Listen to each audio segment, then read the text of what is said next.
there are 4 English sides in the Champions League. That and more on today's episode. I'm Leonie, and this is Hope Meets Banter.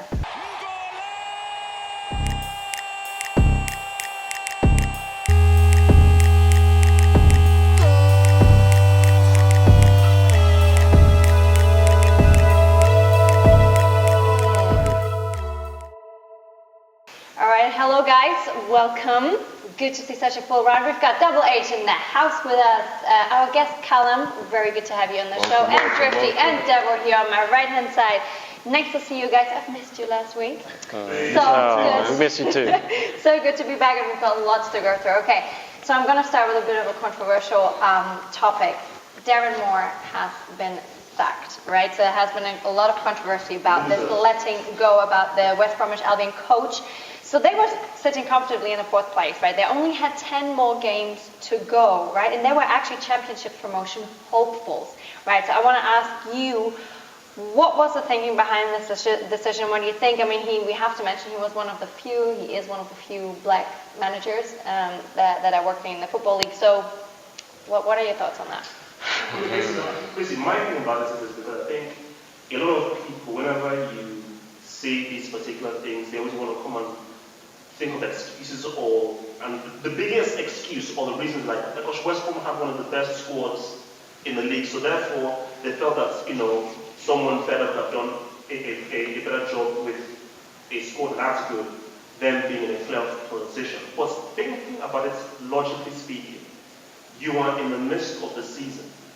What do you think a new manager is going to do who has new tactics, a new way of working in the middle of the season? That's really the first thing, so that's negates our whole thing. My main thing is, what do black managers need to do?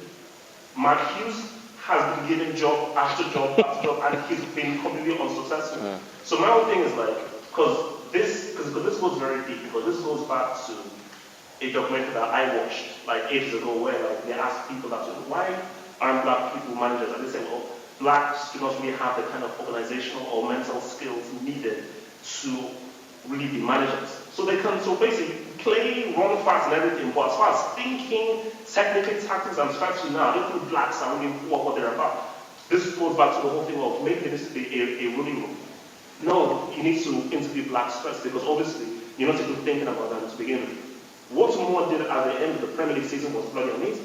And even like, I was saying to my friends, look at all the games that you won. If only you had him earlier on. You're in a playoff position. Okay, you've not had a good run of results. You're in a playoff position. If you were 15 or 12, I get it. You're in a playoff position. So for me, this just looks really bad. And the worst thing, if you now hire a white manager now, so what does that say? So it just goes to my question, like, what do black managers need to do to sort of, and I think there is something in this country that England are very good at hiding racism under the rug. But the beauty of a platform like this, unlike a BBC and ITV or so forth, is that we can say what the hell we want. It is racist. It is racist, because I told you, I know how these people work and how they employ people. And if you're black, you have to try 5 times as hard. You have to be 10 times as good. And that's what Moore has done, because they have to pretty much be first and put promoted for him to even keep the job. I think it is racism. I think it's subconscious racism. Yeah. I think that's what runs deep. I don't think this is a conscious decision because he is a black man. I think he hasn't been given as much time because they fear that this is a black man, and if it goes really, really wrong, do you know what I mean, then we could have cut this in the bud earlier. They don't think he has what it takes to turn it around. Whereas if it was perhaps a white manager, they might give him a bit more time, thinking he probably could turn this around. But what's funny about West Brom is, not only are they in the playoff promotion place, they're 7 points clear of the team of 7. So they're firmly in the playoff picture. Yeah. Not only that, but they used to have, I think their chief executive was a black man for a long time, Jeremy Pierce. For a long time, they had someone at the top of the club who was a black man. So it's a strange scenario. And the other side of it is, you look at other clubs who have sacked managers who have done really well. Fulham, was it Fulham who sacked Jokanovic when they got promoted? Watford have done it for various managers. So it's not a standalone case that managers who are doing well have been sacked. But this one seems a bit weird because the Championship is a hellhole. It's hell to get out of. You look at Villa, you look at Leeds, you look at other clubs, big clubs that have struggled to get out of there. And Nottingham Forest, West Brom are doing really well. They've got 2 of the top goal scorers in the league. They're doing really well. They brought in some good players. I think his run of form was something like 4 or 5 games without a win. It's not even that. Games, 3 games. Yeah. It's not even that much. 3 games. So 2 draws isn't. 2 draws and a loss. See, I'm about to go on a little bit of a rant because this. But wait, before you do that, but just because the games they lost was about with the teams that are around him, so where the stronger teams, not like the weakest teams. Yeah. Right? So again, For me, even if it's subconscious racism is racism, and the real issue I have, and I take issue with a lot of people who try to come at me because I just put when you're just walking and you're thinking. I thought, let me just put this on camera. So I was just talking, about we don't want to play the race card. We can't cry wolf. This can't be a thing where if there's going to be any justice or anything changes, you can't just be like, oh, because I'm black, this is racism. It blatantly wasn't. It's like, you're just trying to play that card. You can't do that. But with this one, I was, I genuinely feel like... It's a genuine question. Yeah, do you know what I mean? Is it? And the way people came at me, and even black people, and I'm like, right, even if it isn't, why are you coming at me just because I'm putting it there like this isn't something that can happen? So let me just give you a quick breakdown on these guys. Before Darren took over that season in the Premier League, Pulis and Pardew had 14 games each in that before he finally took over.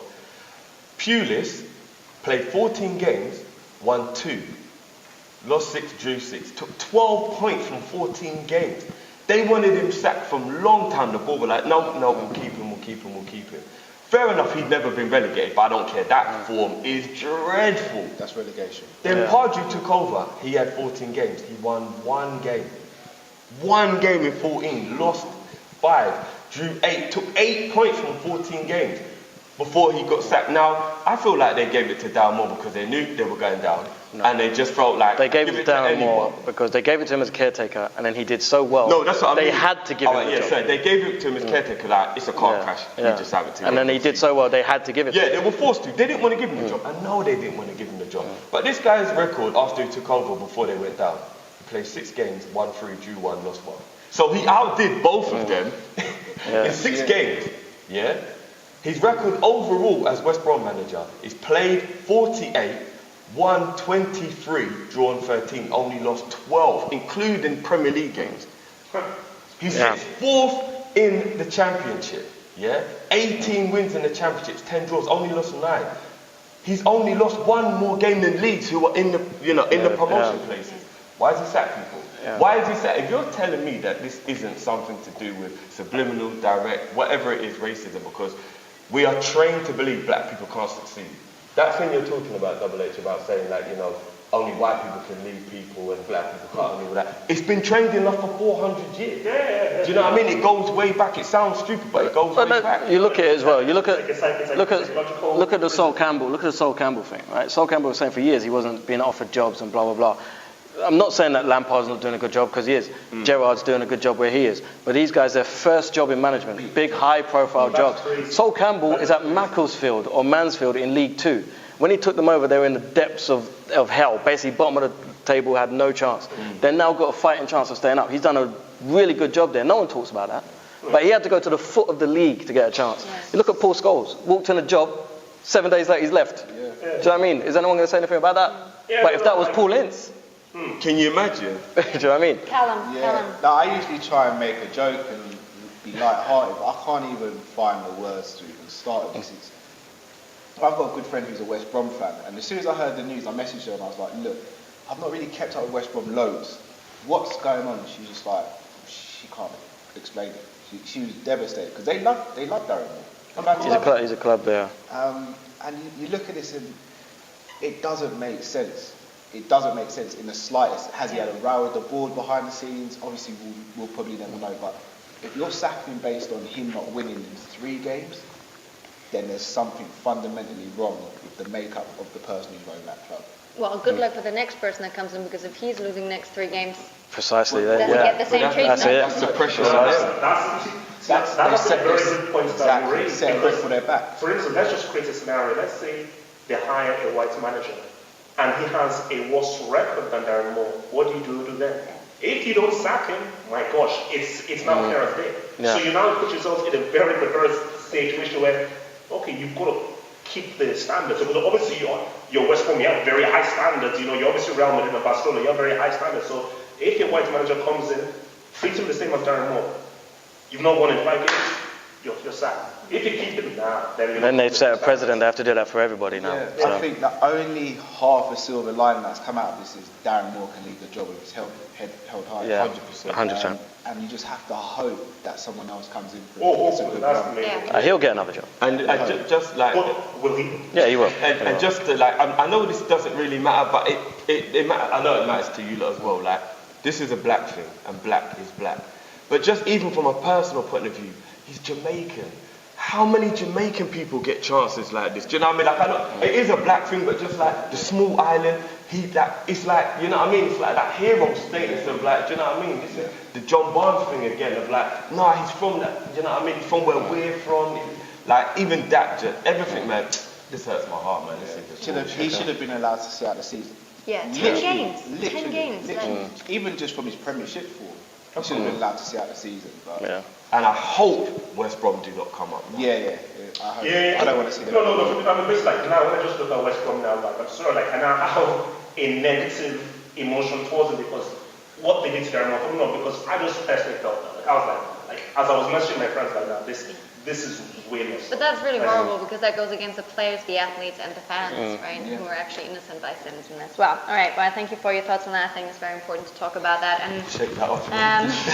well, shake it off. But we're coming to the next kind of quite sad and disconcerting news that's been happening last week, and these are the pitch invasions that are coming on. And really, I mean, I think it's unbelievable. So, what's his name? Jack. I'm really sorry if I pronounced Jack his name. Grealish. Grealish. Yeah. My bad. I'm a French speaker. Okay. So Jack Grealish, he got I saw like he smacked from behind as well. Like that's a coward move, by the way. And he didn't even knock him out. He's connected to the face. Bro, he punched a clean guy, just laughed at him. We're glad. So that man got jailed for 14 weeks, by the way, for doing that. So at least it has some consequence. But we had Chris Smalling, we had James Tavernier who have been attacked. So I want to ask you, like, player safety and fan behavior has been like an issue now, and it's become really apparent.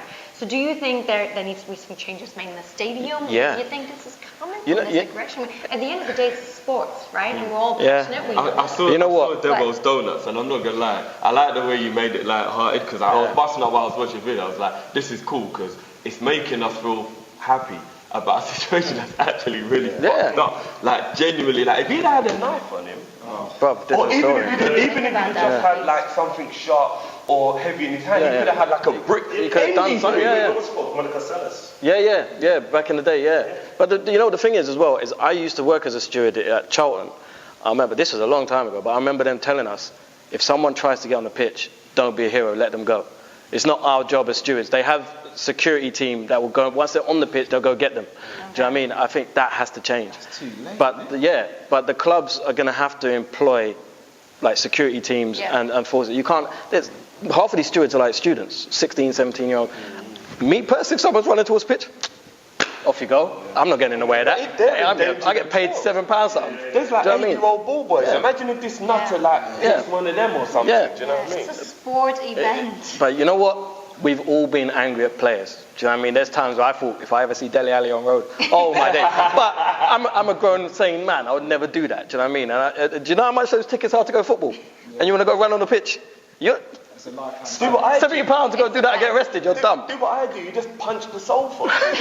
Just punch the sofa. He can take it. Well, even one of Liverpool's young goalkeepers, Shamal George, got recently assaulted as well. So it's almost like a fashion or a trend now. People are assaulting footballers. My thing is, and what again, alluding to what you were saying, if the stewards have got the instructions to say don't be a hero, then surely the football players should be allowed to defend themselves, right? Oh yeah, but I would have stomped him out. Well, that's the thing. But if they do, then they get prosecuted. Yeah. So what was called self-defense? Here's the weird thing for me. You got 14 weeks. I know people who were sitting in jail for 4 years for having a fight in a nightclub. How has he only got 14 weeks? To be fair, he's probably going to be living better in jail than he was outside of jail, to be fair. You know what I'm saying? I mean, look at him. 7 weeks. Let's really break this down. I know people who are genuinely in jail for 3-4 years for having a fight in a nightclub. Can't even prove whose fault it was, you know. And this guy on national TV ran and assaulted the man.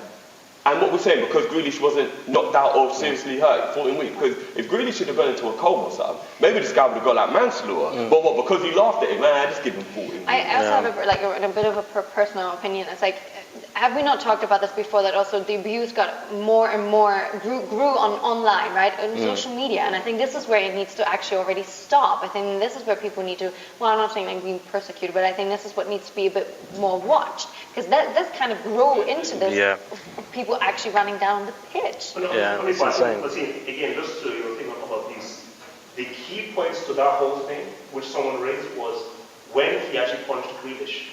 All the Birmingham fans actually applauded. Yeah.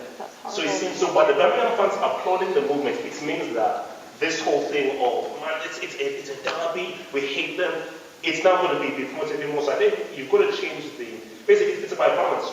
You can't take away the passion from football, you just can't take that away. But at the same time, you can't go over the edge. Make it a bit edgy, but there should be an edge where, come on, you can't assault other fans, assault players, insult players, fans and everything. You can't do that. But one thing I would say is, it's bad, but 2010 World Cup, Nigeria, South Korea, if I had the opportunity to punch that dude in the face, if it's an open goal, I would beat the living crap out of him. Promoting violence. But We're not. Callum, do you think there needs to be more, maybe harsher punishments? Oh yeah, definitely harsher punishments, without a shadow of a doubt. Yeah. I couldn't walk out into the street and smack someone in the face and get 14 weeks. Like, he's basically gone and said, right, it's a bit cold out, I'll go and find something to stay for the summer, well, for the rest of the week. He's out in time for summer. I'll come out in summer.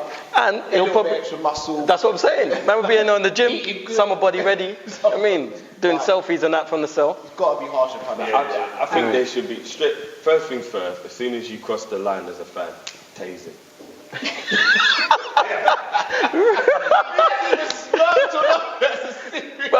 You know how many times that would happen, the game would go on because no one would realise. And you know what, the referees, these days they're getting worse and worse. Just give them a little training on how to use or maybe more, the ref's got one.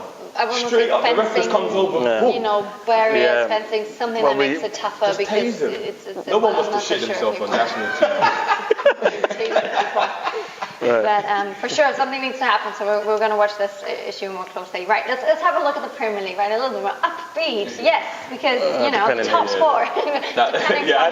Depending who you're asking here. But of course, we've got the Premier League table, and the race for the top four is really heating up right now, guys. Right, so 9 games left. Who is going to make it, and who's going to be missing out? I just want to say one thing before we start, guys.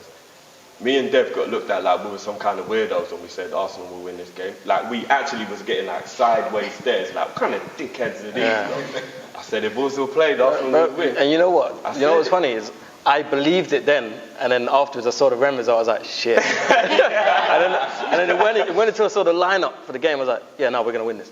I was like, we'll get a draw or something. And right you were, and that catapulted Arsenal to 4th place, 60 points now. We've got Spurs in 3rd, 61, Liverpool 73 points, and Manchester City 74. Yeah, those two we don't need to talk about. Them two are clear. I honestly, I would love it if it was Chelsea and Spurs who missed it. I would love it.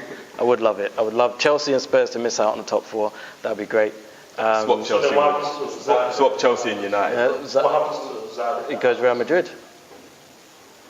Because I think he's going to go anyway, but I think if you look at the run-ins, I was looking at it the other day, I think Spurs have got a tough one. They've got some tough away games left. Chelsea obviously have that game in hand, which could swing this whole thing another way.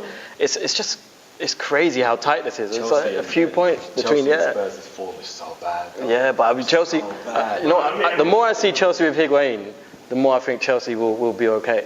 Because the more he gets, up to speed with them, he's making problems for defense. They just need to find him more. They're still messing up games they shouldn't be messing up. No, for me, I still think despite United lost to Arsenal, I think United there's still a consistency in them. I just think Arsenal, Chelsea, Tottenham, I can't trust those teams. I believe United will get it. I said it when they started this run. But I do want to watch how they recover from this one. Because they bounced back against the PSG loss. But in their minds, they weren't out. As we know, they went through. Losing to a rival like Arsenal really may have put a little bit of a dent in this buzz they've had going on. That who knows? With their next game, maybe we might see a little bit of frailty. Like we need to watch United play again. The To know. next game in the Champions League that they're going to play potentially again. Oh, listen. We'll We'll get onto that later. But I mean, they've got the FA Cup next, and they've got the Wolves. If they lose that, And Wolves ain't no easy game. yeah, that's a tough one. Man. They're right there. You only say that because you just had to be.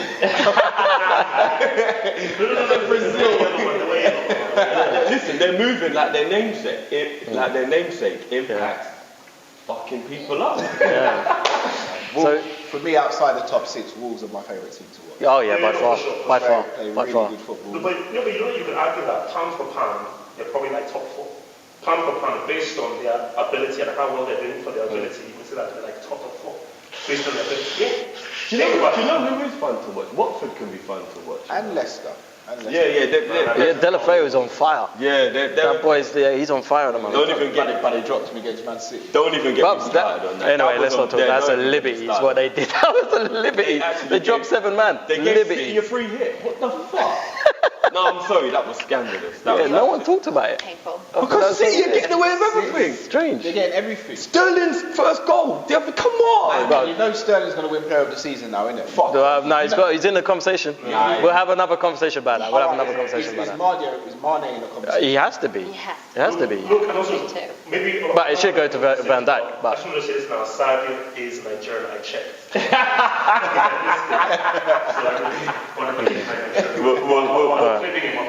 We'll get to Sadio. All right. Well, but let's not neglect the bottom part of the Premier League as well. I think we do give them, a little bit of credit as well. So there's actually quite a bit of a race going on, right? But fighting for relegation, 6 points between Newcastle and Cardiff, right? So Come on, who do you think will go down with Fulham? So and what- Huddersfield? By the way, Newcastle- Fulham, by the way, I do Yeah, Fulham a are gone. little bit toast, microwave. Do you know what? tough, This, no. and I don't. Football isn't a play for sentiment. But with the whole thing that happened with Cardiff and the plane crash and everything, there is that huge part of your heart that just wants them to stay up because of that. Because that was just mad. Like, they haven't even found the pilot, have they? Like that I was thought they just- recovered both of them, no? Yeah. Oh, did they? Yeah. He's been put to rest. Yeah. Oh, okay, cool. But so that whole situation just pulls on the heartstrings, and you kind of do want them to get out of it.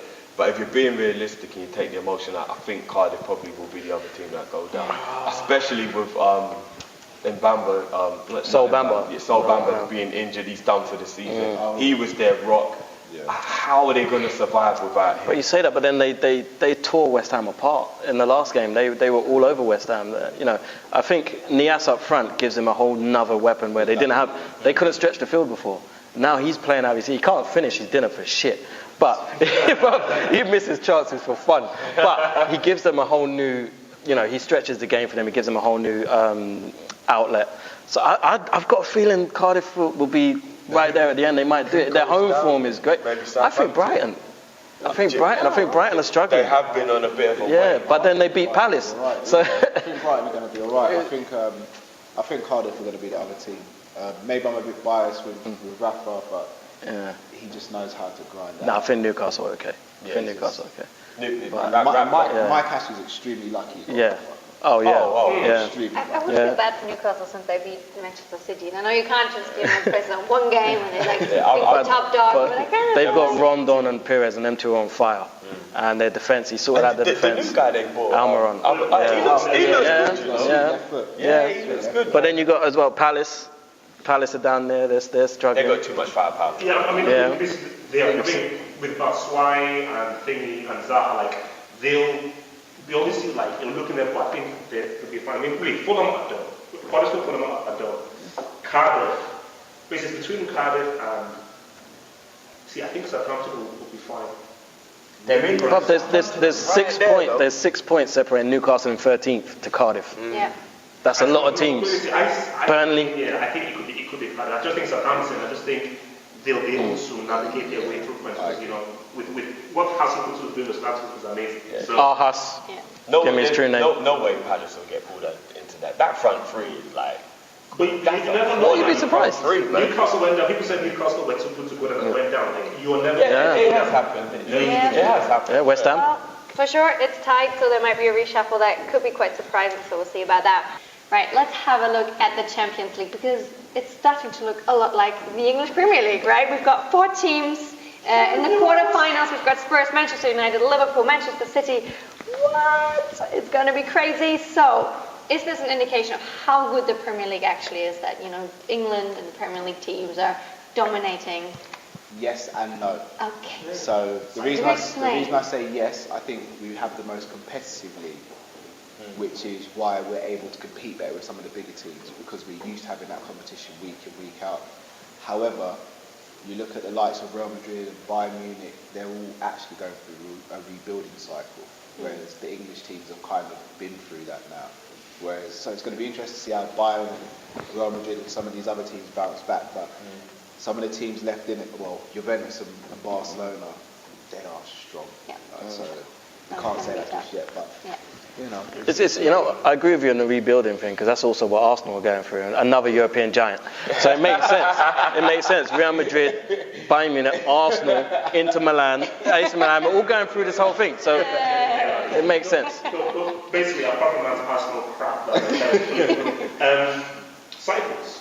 Everything goes through cycles. I think people I've always said that the Premier League is the most entertaining and competitive league. The best league for quality of football and technicality is La Liga. Top to bottom, La Liga is technically just the best league in the world. So it just depends on what you want. But this whole thing is, what's it called? Late 2000s, so 08, 09. Premier League was, you could have, for the first time, you could have had the 2 same teams in the final twice. If that referee wasn't paid by Barcelona, you would have had Chelsea, Man United for two years in a row. So I just think that what's happening. No, you can go back to 2005 because obviously the miracle in Istanbul, but we won't dwell on that. Then in 2006, Arsenal were in the final. England dominated. Yeah, for about 5-6 years, is the English team in every final, isn't it? La Liga had a massive thing. If you go to the 90s, Now. and the 2000s, Syria had a massive. So all this stuff happens in cycles. So now, overall, just say no. Apparently, no. This is just a particular point in time. And also, what he said, rebuilding processes of team school when Real Madrid Because La Liga sides have won 10 of the last 12 European finals or something. Something. No, honestly, I think even Europa League, Atletico Madrid, Sevilla. Real Madrid, do you know what I mean? So But it is about money, right? Money plays a huge role, and in this time now, Premier League has had a big financial surge, right? It's growing and it's good, and it becomes more attractive for good players. For if you have the money. We've got the best managers, bar 1 or 2. Yeah, and also the most paid ones, right? Yeah. So that kind of definitely attracts him. Yeah. I was actually quite wondering because I was watching the game and I thought Hummels did actually really well. There's a lot of controversy because Hummels is one of the Müller and all the other old experienced guys have been disrespected. Let's just say they've just been told to fuck off. I was just phrase it a bit more elegantly. Yeah, so that was an interesting game, but I'm quite happy that Liverpool won because I don't. I mean, if that's where we're going to go, let's go there, right? No, let me start. Because you're both Liverpool. We'll start with the salt. No. This is so that Liverpool. That was a masterful performance and everything for Liverpool, 100%. And I'm going to talk about something easy to laugh. Bayern Munich, for me, that was shocking. I'm sorry, I have defended Lewandowski for years. I defended him for years, and I said, you know what, I'm going to give you one last chance in our second leg. The opportunities were there. I don't want to hear anything about you didn't have service or anything. The opportunities were there. He's now officially a classy break. Sorry, you're not a classy break. What you just saw in that team were guys who are slow, lethargic, and this team has really just found its time. Having Martinez, Ribery, all these guys, they've been around since 2013. And I think a lot of Bayern fans have, because even a Bayern fan told me that, look, double edge, you have my permission to induct anyone you want, but please, induct Uli Hoeneß, who refused to spend any money on rebuilding the squad. I think Bayern right now, you have to go, this is modern football right now. You can't be, I won't spend money. You have, for a club of your magnitude, you've got to play ball. You can't win if you don't play. But they are now. They've signed Pavard. They're trying to sign Hernandez. They're spending money now. It's a bit too late, but they are spending money now. And give Liverpool their due. We made them look slow. Yeah, I agree. We made them. I agree. See, that's a key thing because against what I said in my review that don't just use playing badly to not negate what Liverpool have done so well this season, which is that Liverpool's defensive structure has been their backbone of their season. So we also they've withdrawn so many or anything, but Burnley were unable to get anywhere through because just their defensive structure and how hard they have to break down and how good Van Dijk is as a leader. Because what I always say to guys is that Van Dijk is key because whenever you're playing in a defense, you're looking at your leader. Matip's not a great defender. But if Matip... After last night, I'm a defender. He was a colossus. So at least like everybody follows his before these guys go, Sadio Mane, the Nigerian juggernaut. Like, that first goal that he scored... Yeah, that was it. So right now he is now Liverpool's superstar. Fair. And also Africa's best player. Thank you. Fair. Go on, Drift. Alright, I just want to start by saying, we got Virgil. We got Nah, listen. Okay. That's a dead chant, though. You need to come better than that, bro. Yeah, you got to come better than that, man. But listen, You got to come better than that. last night, I'm not going to act like there wasn't shaky moments in the game. There was a few times that I was worried about our mentality. I was thinking, shit, we look worried, we're giving the ball away. I don't know about you, but Gigi's arguably been our best player with Van Dijk this season for consistency. Yes. He needs a break. He looks exhausted. He's like, I've never seen him look so out on his feet. I missed the first half because I was out. My missus was her birthday. Happy birthday, babe! And then brownie points. So I missed the first half, and obviously I saw the score, and we managed to get home, and I managed to catch the end of the first half, second half, and from what I heard, we were very shaky in the opening stages, but. I'm not going to lie to you, I'm looking to this announcement. I'm going to grow my hair and get a ponytail. I'm taking the hairline back to here. Bro, you get powers, bro. I'm telling you get powers. I'm paying homage to Virgil. Bob, it's true. It's true. Alright, Devo. He tweeted today, Gigi one. No, he said that. Bob, it's true. The further back his hairline gets, the better he's playing. Giving Devo the kind of close argument. There you go. Yeah, you know what? I have to give it. Yeah, and one thing I will say, I did say in the preview, he's going to go with the Brexit midfield, and they're going to get amongst Bayern's midfielders, and you know what I mean. Fabs ain't coming, but I mean, I knew he was going to go with that. But Liverpool, you have to give hands up because everyone was saying Bayern Munich, tough draw, blah blah blah. Especially 0-0 first. But they keep proving people wrong. Do you know what I mean? They keep proving me wrong. Do you know what I mean? They prove me wrong. And I think. Because I actually said 2-2. No, I thought they was going to go out. I thought they was out. No. You can't say that. You can't say that. But it is proof. It is proof that without Arsenal in the Champions League, Bayern Munich are shit. They are. The only team they can beat is they're bullies. But they pick on the little guy. That's what it is. But I think this is a key thing though, is that this whole thing of like Champions League, Premier League, Champions League, Premier League, a trophy is a flipping trophy. And I think that for Liverpool right now, of course, there shouldn't even be a priority like, no, let us approach it. No, but you don't understand. You don't understand. It's a massive thing. Liverpool are Liverpool. You know how many league titles they won? They're arguably the biggest team in England. Mm-hmm. For a team that size not to win a domestic league trophy for 30 years is ridiculous. It's the Champions League. Bruv, they won the Champions League not too long ago. They haven't won the league for 30 years. 30 years. And right now, I just where were you 30 years ago? I was on the moon. I think he's still there. With NASA. Sorry. That explains a lot, actually. That explains a lot. Alright, let's wrap this up, guys. Last word. Sadio Mane scored the best goal in the Champions League this season, and it won't be overtaken. Can I just say one? Sorry, can I just say one thing? If it comes to a Liverpool-Man United final, that's going to be epic, firstly. Secondly, if Tottenham win the Champions League and Liverpool win the league, look for me. I'm telling you, everyone, just please pray for me. Because I will do some shit I'm not even sure I was... 3 seconds. I just think it's crazy if anybody would put a domestic league title over the Champions League. Okay, that's your opinion. Anyway, we're going to look for you, we promise. We're not going to let you in. Yeah, please. Thanks so much for joining us today, guys. And yeah, I'm so excited to see what's happening next week because things are heating up. So let's keep on watching this good old football and talk about it next week. Bye. Zach.